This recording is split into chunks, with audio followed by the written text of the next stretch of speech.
Hello my soul family, कैसे हैं आप सब। आज मैं आपके लिए बहुत इंटरेस्टिंग सी रीडिंग लेकर आई हूँ। आज मैं आपको बताने वाली हूँ आपके सामने क्या होता है लोगों का हाल, क्या कुछ उनके मन में आता है और क्या उनका रिएक्शन रहता है। तो वो सारी चीज़ें हम जानेंगे कि आपके अंदर ऐसा क्या है जिससे लोगों को सच में हो जाती है तिलमिलाहट।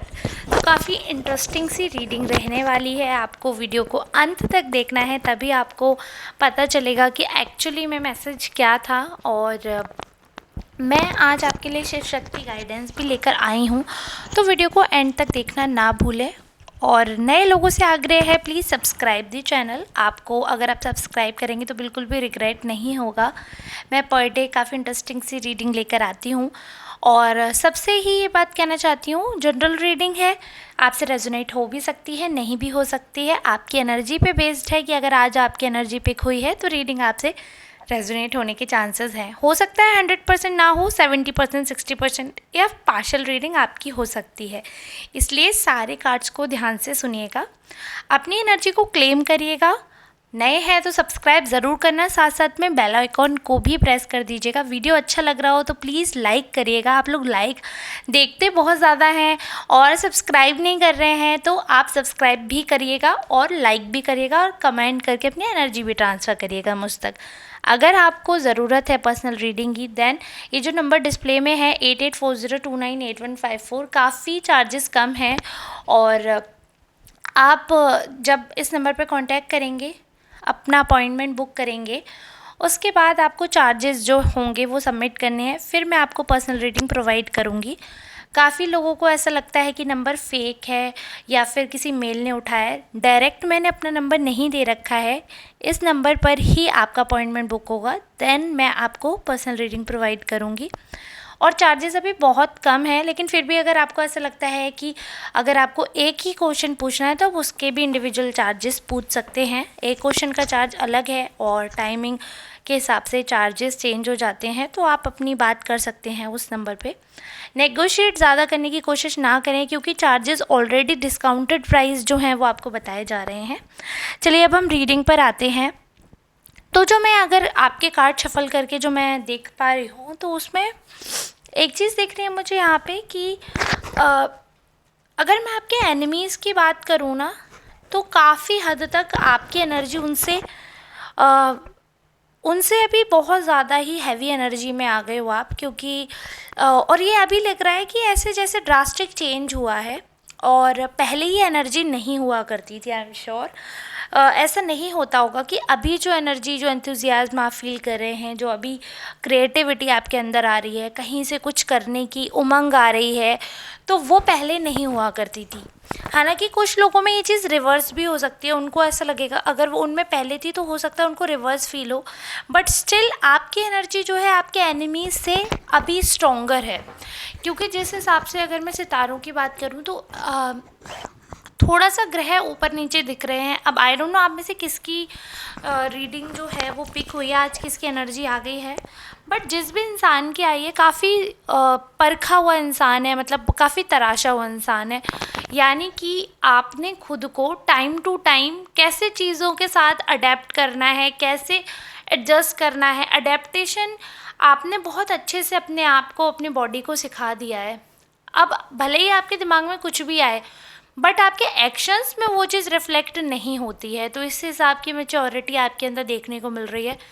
चाहे कैसी भी सिचुएशन आपके सामने क्रिएट की गई हो, कैसी भी सिचुएशन, आप उस चीज़ से बाहर आ जाते हैं। यहाँ तक कि इतना ज़्यादा आपके ऊपर, कभी भी आप कुछ भी करने जाएंगे तो मेडिकल प्रॉब्लम, कभी भी कुछ भी अगर लाइफ में कुछ बड़ा होना होगा तो कुछ ना कुछ प्रॉब्लम ऐसी आ ही जाएगी, जो कि एक तरीके से आपको लगेगा कि मेरे हर काम में अड़ंगा लग रहा है, हर काम में ऑब्स्टेकल्स आ रहे हैं, हर चीज़ में मुझे ज़्यादा हर्डल्स पार करने पड़ते हैं, ज़्यादा सफ़र करना पड़ता है।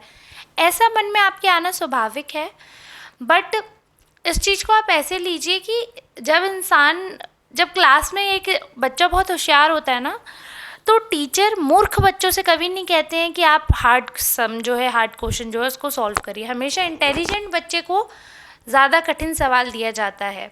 जब बच्चा उसे कर लेता है तो टीचर और ज़्यादा कठिन सवाल देता है। और ऐसे क्वेश्चन में उसे फंसा ही देता है जहाँ पर बच्चे का अभिमान टूट जाए, क्योंकि अगर वो सारे सवाल सही करते जाएंगे, उनके अंदर कॉन्फिडेंस आता जा रहा है, बहुत अच्छी बात है। लेकिन जहाँ टीचर को लगा अभिमान आ रहा है, तो वो ऐसा क्वेश्चन लाकर सामने फेंकेंगे कि बच्चे का अभिमान टूट जाएगा।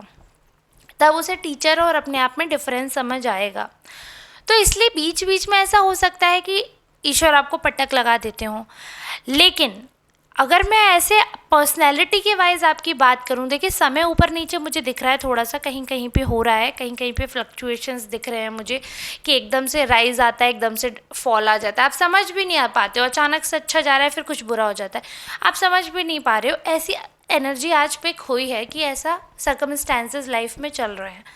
बट अगर ओवरऑल पर्सनैलिटी की हम बात करते हैं, तो सच में आप ये चीज़ मानिए कि आपके आसपास के लोग जो है ना, वो आपसे इतने ज़्यादा इंस्पायर हो रहे हैं एंड आपको पता भी नहीं है। सबसे ज़्यादा बड़ी चीज़, सबसे ज़्यादा मुझे लगता है स्ट्रेंज चीज़ यही है कि अगर कोई किसी से मोटिवेट हो रहा है और उस इंसान को पता भी नहीं है कि हम कितने लोगों को मोटिवेट कर रहे हैं, तो आपके अंदर ना ये क्वालिटी है कि आप कहीं पर भी जाते हैं ना, तो एक ऐसा एनवायरनमेंट क्रिएट कर देते हैं कि लोगों को कहीं ना कहीं आपको कॉपी करने में मज़ा आने लगता है और वो प्रिटेंड करते हैं to be like you.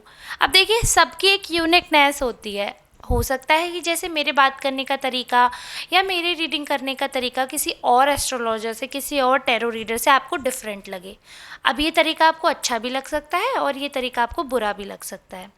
Similarly आपके साथ ऐसा है कि आपको जब आप कहीं जाते हो पब्लिक प्लेस पे जहाँ पर आप ओपन होते हो, एक और चीज़ यहाँ पे मेंशन करना चाहूँगी कि यू आर सो वाइज कि आपको पता है मुझे किसके सामने कितनी बात रखनी है, मुझे किससे कितने डिस्टेंस पे रहना है, मुझे किससे क्या बात करनी है, कितने % मुझे ओपन होना है, कितने % मुझे ओपन नहीं होना, आपको इतना अंदाज़ा है। इसीलिए आपको अगर याद हो, अगर आप स्टार्टिंग से बने हुए हो, आपने स्किप करके नहीं देखा, तो आपने सुना होगा मैंने बोला था that you are a wise person. तराशे हुए इंसान हो आप, बिल्कुल तराशा है आपने खुद को। तो वो यही ये जो आपकी मेच्योरिटी है, जो ये एकदम स्किल है ना आपकी, ये हर किसी में नहीं होती है। मेच्योरिटी होने के बाद भी इंसान जो है, गंभीर होने के बाद भी कई बार मात खा जाते हैं। बट आपने खुद को इस हिसाब से जिस शेल में आप रहते हो उस हिसाब से आपने अपने आप को अडेप्ट कर लिया ना। आपको पता है कि यहाँ के लोग कैसे हैं, किस हिसाब से आपको अपने आप को प्रोटेक्ट करना है। तो एक शेल आपने वो क्रिएट कर ली है अपने आसपास, और वो मुझे लगता है कि लोग जो है ना, ये चीज़ आपकी ज़रूर कॉपी करना चाहेंगे, दिस इज़ फॉर श्योर। और जैसे कि हम जो बात कर रहे थे उस पर अगर मैं कंटिन्यू जाऊँ, तो यहाँ पे दिख रहा है कि जैसे पब्लिक प्लेस में जब भी किसी मीटिंग में, if there is any function, जहाँ पर भी अगर आप जाते हो फ्रेंड्स एंड फैमिली में, किसी से भी मिलते हो, रैंडम इंसान से भी, तो द वे यू टॉक और the way you present your thoughts is I don't know, I am short of words seriously. मतलब आप जिस हिसाब से अपने आप को प्रेजेंट करते हैं पब्लिकली, जिस हिसाब से आप लोगों से बात करते हैं जब आप कहीं भी जाते हैं, या इनफैक्ट अगर आप रैंडम किसी इंसान से भी मिलते हैं और अगर वो आपको बात करते हुए सुनते हैं, so the way you talk, आपका बात करने का तरीका, अपने आप को प्रेजेंट करने का तरीका ऐसा होता है ना कि आपको एक अलग सी चमक मिल जाती है, एक अलग से हाईलाइट हो जाते हो आप, कि सबको पता है कि हाँ भाई ये पर्सन है, भाई ये तो बहुत क्लासी है। भले ही ऐसा कुछ क्लास होगा नहीं, है ना, ऐसा कुछ भी नहीं होगा, ऐसा होगा भी नहीं कि आप बहुत बड़े आदमी हैं और टाटा अंबानी हैं आप, ऐसा भी नहीं है। बेसिक लेमैन पर्सन की बात कर रही हूँ मैं, बिल्कुल। इनफैक्ट अगर फाइनेंशियल प्रॉब्लम भी चल रही होगी ना आपकी लाइफ में, बट ऐसा करिश्मा है आपके पास, ऐसी by the grace of God ऐसी पर्सनैलिटी है आपकी कि कोई आपको देखकर ये नहीं बोल सकता कि भाई इस पर्सन के पास मनी प्रॉब्लम होगी।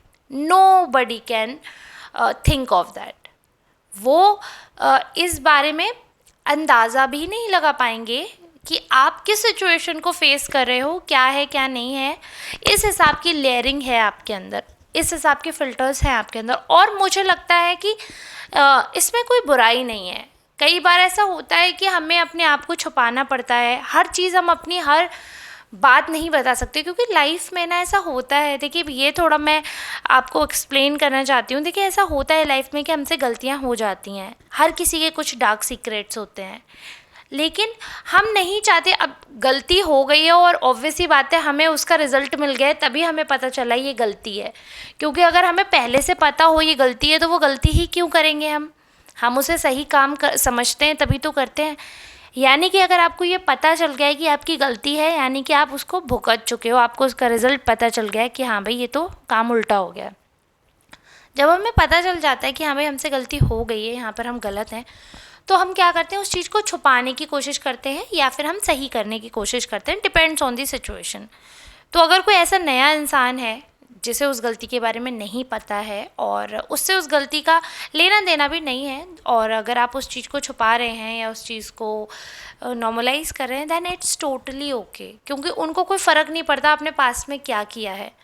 और जो इंसान पास्ट में जाकर कुरेदते हैं ना चीज़ें, तो उस इंसान से तो आपको दूर ही रहना चाहिए, क्योंकि वो ऐसा है कि आपका माजी तो कभी आपको नहीं छोड़ेगा। पास्ट तो हमेशा चिपका रहता है एकदम जॉक की तरह।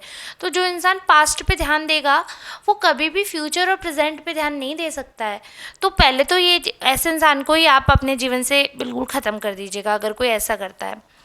दूसरा, अगर मैं आपकी अपनी पर्सनल लाइफ की बात करूं तो आप ये बिल्कुल ना सोचें कि अरे ये कमी वो कमी। आपके अंदर जो प्योरिटी है ना, मतलब जो, भले ही देखिए गलती को साइड रख कर, ये इंसान जो है ना जिसकी रीडिंग कर रही हूँ मैं, इस इंसान से गलती हुई है, बट मैं ये कहती हूँ कि गलती सबसे होती है।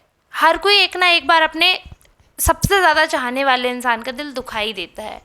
ठीक है, गलती हो गई, इसका मतलब ये नहीं है कि आप जीने के हकदार नहीं हैं, बिल्कुल है।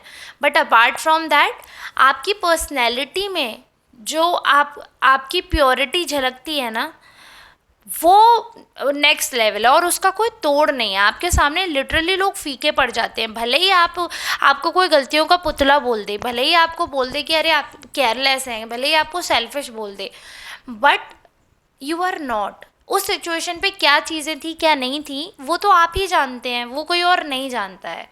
वो आपने क्या फेस किया, क्या फीलिंग्स थी उस समय, क्या ट्रॉमा था, वो सब चीज़ें कोई नहीं देखता, ना कोई जानता है।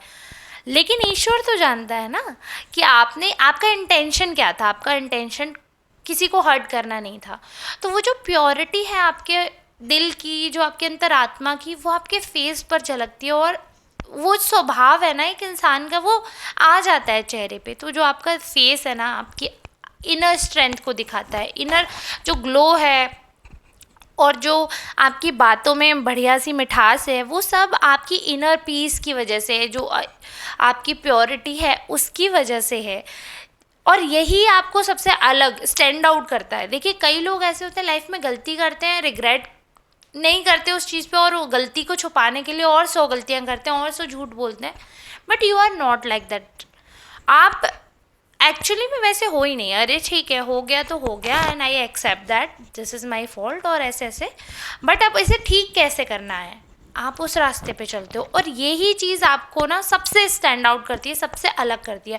और इसी चीज़ में सब लोग आपके सामने फीके पड़ जाते हैं, क्योंकि लोग अपने अंदर एक चोर छुपाए बैठे हैं, और आप छुपाने में बिलीव नहीं करते हो। आप ये सोचते हो कि ठीक है, अगर पब्लिकली वो चीज़ है then I will accept it, और उस चीज़ों को ग्रेसफुली कैसे हैंडल करना है वो आप बहुत अच्छी तरह जानते हैं।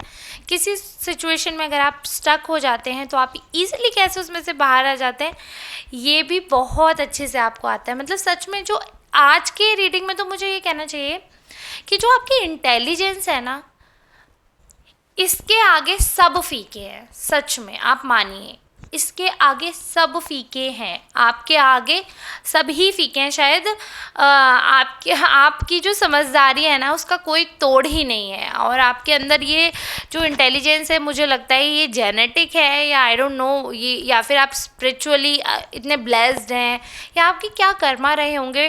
But yes, I have to say that you are blessed with the intelligence and creativity. मतलब जो आपके पास है ना, ईश्वर का ये आशीर्वाद, ये हर किसी पे नहीं होता। और आप सच में अपने ऊपर गुमान कर सकते हैं इस चीज़ पे that you have a great mind, great mind. अगर आप अपने सही दिशा में अगर अपने माइंड को यूज़ करेंगे ना, तो सच में आप लाइफ में क्या से क्या कर सकते हैं आपको खुद अंदाज़ा भी नहीं है। कभी आप कुछ सोचोगे ना, आप वो हर चीज़ अचीव कर सकते हो। वो मतलब वो माइंड है आपके पास, बस आप खुद से उस हिसाब का लेबर नहीं कर रहे हो, उस हिसाब से डिमांड नहीं अपने बॉडी से, अपने माइंड से कर रहे हो।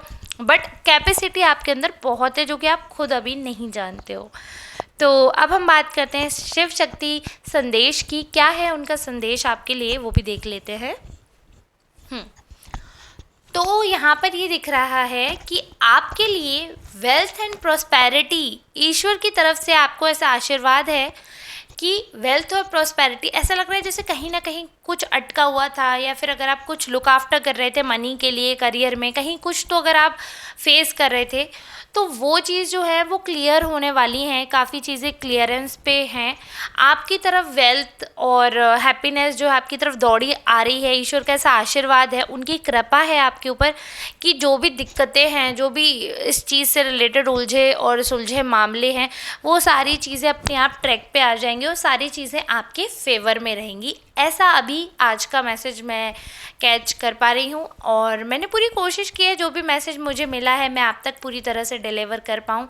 आई होप मैं इस चीज़ में कामयाब रही होंगी। आप लोग प्लीज़ कमेंट करके मुझे बताइएगा, क्लेम करिएगा कि मैंने जो रीडिंग की वो आपसे मैच हुई भी है या नहीं, आपसे रेजोनेट होती है या नहीं। जब आप लोग कमेंट करते हैं तो आप सोच भी नहीं सकते, मुझे इतनी खुशी होती है। और मैं एक एक मैसेज पढ़ती हूँ, आई मे नॉट रिप्लाई, बट मैं सबके मैसेज कोशिश करती हूँ लाइक करने का। और आप लोगों का सपोर्ट देखकर आई फील रियली ब्लेस्ड। तो ऐसे ही अपनी ब्लेसिंग्स, अपने आशीर्वाद मुझ पर सदैव बनाए रखिएगा। आपके लिए मैं बहुत सारी दुआएं करूँगी, आपसे भी दुआ करती हूँ कि मेरे लिए ढेर सारा आशीर्वाद भेजें और बहुत सारी दुआएं मुझे भेजें। और मेरी तरफ से यही है कि ईश्वर आप सबकी मनोकामनाएं पूरी करें। जिस हिसाब से आप पे कवच बना रखा है शिव शक्ति ने, वैसा कवच आप हमेशा धारण करे रहें। हमेशा बुरी शक्तियों से ईश्वर आपको बचाए। आपके होली एंजल, सारे जो आपके देवदूत हैं, वे आप पर सदैव कृपा करें, आपके बुरे कर्मों का नाश हो। इसी चीज़ के साथ, इसी दुआ के साथ हम आज के वीडियो को अंत करते हैं। अब हम मिलेंगे कल किसी नेक्स्ट रीडिंग के साथ। तब तक के लिए आप सबका बहुत बहुत धन्यवाद।